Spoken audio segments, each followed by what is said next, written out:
I think if I hear you call me Becky one more time, six-pack, I'm gonna pop your tops. All six of them. Who are you?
Hey, this is Matt. Once again, we're about to another video. There's another paid request, this time for Paul Wilson. Thank you so much for the request. If anyone wants to send in any other type of request or review, topic, random, pretty much anything video-wise, feel free. You just send it either directly to my PayPal or join my Patreon. Both things are down below in the info box. Now, this is for a giallo film called The Taste of the Scorpion's Tail from 1971. And to be perfectly honest, I'm not the right guy to judge this film, to be blatantly honest. Because I'm not a giallo expert. I'm not even a big giallo fan. But if you are a giallo fan, I've heard and read up that this is a fan favorite. So give it a look. And it was for free on YouTube. Like someone uploaded on YouTube. I don't know if it's there now, but it was when I saw it. And I mean, there's some I've liked. Deep Red, I would say, is my favorite. Because I liked the actors, especially the lead guy. I love the music. I love the mystery aspect and the Argento touches. And this is not a bad film. I mean, this week I've seen Newty and Bigfoot versus D.B. Cooper. Believe me, this film is a masterpiece compared to those pieces of shit. But I can at least appreciate there's some nice artistic style to this film. There's some decent camera work. There's really good location shots. The music is not too bad.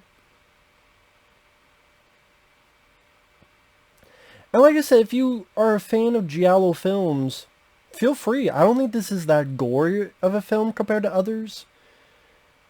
Body count wise, you could probably count on one hand how many people get killed in this. And, you know, there's a little bit of throat slit or stabbing. I would say the most explicit, there's a person that gets stabbed in the eyeball with a beer bottle. That was definitely the ooh of the film. Almost like a little bit of Lucio Fulci bit with the eyeball. But it's not like a slow, it's like... Because sometimes, like in Lucio Fulci's films, sometimes that goes on for a while. No, this is pretty quick.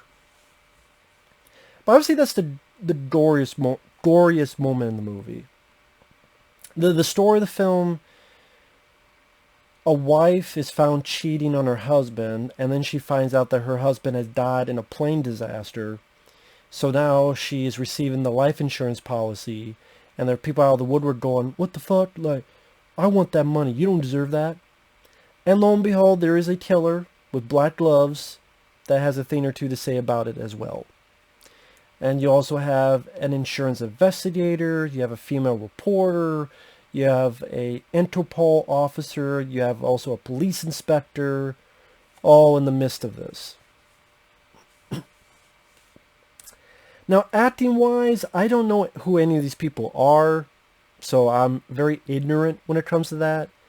If you know who these people are, you like them, that's cool. to me, that's one of the things I'm very bleh on this. I didn't give a shit about anybody. I'm sorry, I didn't give a shit about anybody. I didn't give a shit about the characters. I just didn't care. I did not care. Directing wise, there's some nice bits.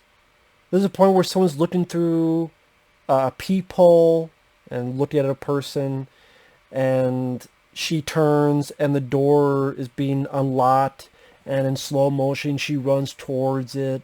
You know, that's decently directed. Some other style to showcase that the woman's husband died in a plane crash. It does this interesting thing where it cuts to her cheating on her husband, having sex with someone. Then it cuts to a model airplane with a black background. What the fuck's this? Then back and forth until the plane explodes. I'm like, the fuck is this? Then when you hear about that, okay, it's to symbolize. In reality, was that someone just saying, fuck, I'm gonna blow up an airplane? Maybe it's the killer doing this test. Hey, I'll blow up this bottle. Maybe I'll blow up the plane. Whatever it was. It's an interesting stylistic choice. Certain camera movements, like there's a inspector interviewing a suspect, and the camera's turned on its side. So, if I don't fuck this up, imagine this is here, and how do I? Was it like this? And like, you know, it goes like. Okay, it'll go like from there to there to there to there. Anyway, you get the idea. See me in my shorts because it's hot as fuck. And yes, that is a water bottle. Is that a water bottle in your pants? Yes, it is. There's a water bottle in my pants. Or shorts, I should say. Just on a side note, that's crazy. Like, Texas had the worst winter ever, and now it's hot as fuck. Go figure. Why weren't you this way the fucking week of February? Motherfucker. Anyway. I mean, I have fucking... Well, you can't see it, but it's over there. A fan on. Hopefully you don't hear it. But anyway, back to the movie. But yeah, there's certain... Like going from the inspector to the suspect and the camera's on its side. Some lighting. Like one person gets attacked and the whole room is lit in this green bit of lighting. Or they're developing some film and it's very red during that scene. Like I said, there's some nice directorial, stylistic choices. And the locations, whether it be the lady walking around the city at the beginning credits. Nice looking locations. The music is fun. A lot of the times the music in these giallo films are very fitting and they definitely stand out. My favorite being the of these is the score in Deep Red. Although the one in Phenomena is pretty good too. But like I said, I'm not really... The characters didn't do much for me. Getting more into spoilers starting now. The woman that we're following with for about 20-30 minutes, who's cheating on her husband, getting the life insurance policy, she dies 30 minutes in. Okay, they kind of did their psycho moment. But it's like, okay, who am I supposed to root for? I guess this life insurance investigator? Oh, and now we've introduced this female reporter. And I guess now we're supposed to kind of like her, but... it's not that I disliked her, I was just very indifferent. And I thought the Interpol and the police inspector, those two guys, they didn't really have much to play with. Pretty much arrive at a crime scene or have a few talks about the case. I can't really say they were that much character-wise. I really can't.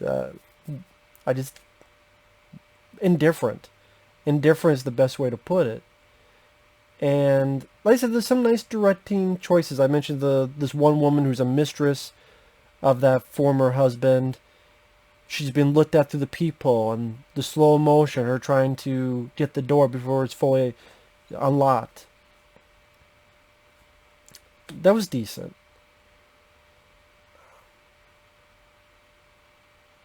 But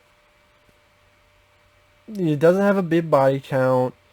Gore-wise, there's not a lot to the gore. Story-wise, it feels like a story I've seen in other giallo films. Including... Spoiler. This is super spoilers, if you don't want to know. By the third act, you find out that the insurance guy, who is kind of our lead by this point, along with the female reporter, he's in on it. He and this other guy, they were in on it because they wanted the $1 million life insurance policy. So, kill the girl, kill a few others. Actually, I think the guy that got his eye fucked up was the insurance guy's partner. So, gotta get rid of him. I guess that wasn't so surprising because there's...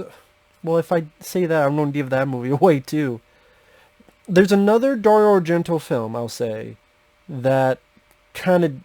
You thought it was the lead person, but then you find out that lead person is the killer. So it's like, yeah, I've seen that before, so... But this might come out before that, so... That's... Maybe that's not the movie's fault, it's just... my own history of watching these movies. So I don't know if I can really blame the movie on that. Because him and the girl on this boat, he's swimming underwater. She's like, what's he doing? Follows him. There's this underwater cave with a bag of money. Finds out what's going on. He tries to kill her. The cops figure out what's going on. He chases her. She's pretty weak. That's the thing. A lot of these movies... The lady is pretty weak, except something like Phenomena with Jennifer Connelly. But like, for a female reporter, she was a pretty weak character. When gets attacked, and okay, the lighting's cool where it's all green, but it's like, even here, she doesn't do a whole lot to fight back. And thankfully, the cops are there. Well, that's not fair. She does something. She does shoot him with a harpoon gun, and it hits him in the shoulder. So, you know, that's not fair to say she does nothing. But, I mean, she just felt like a weak character to me. And, you know, cops get him while he's on these rocks, and kind of the movie's over. It just, like, the story didn't draw me in. A lot of people like the mystery. I'm like, I'd just would rather go watch Deep Red. Maybe just I'm not a big giallo fan. Maybe that's why. I don't know. Again, I'm not ranting on it because I appreciate, like I said, the look of the film, the lighting of the red or green or something, some of the directorial style, the music's fine. It would have been nice if it was gorier. Would have been nice if the kills were more creative, like some of Dario Argento's films are, or gorier. Then the actors, I think the same, like the actors and characters, I just was very kind of that reaction. So listen, if you're a big giallo fan, sure, go give it a watch. Just wasn't for me. With that said, thanks for watching. We'll see you guys later. Bye-bye.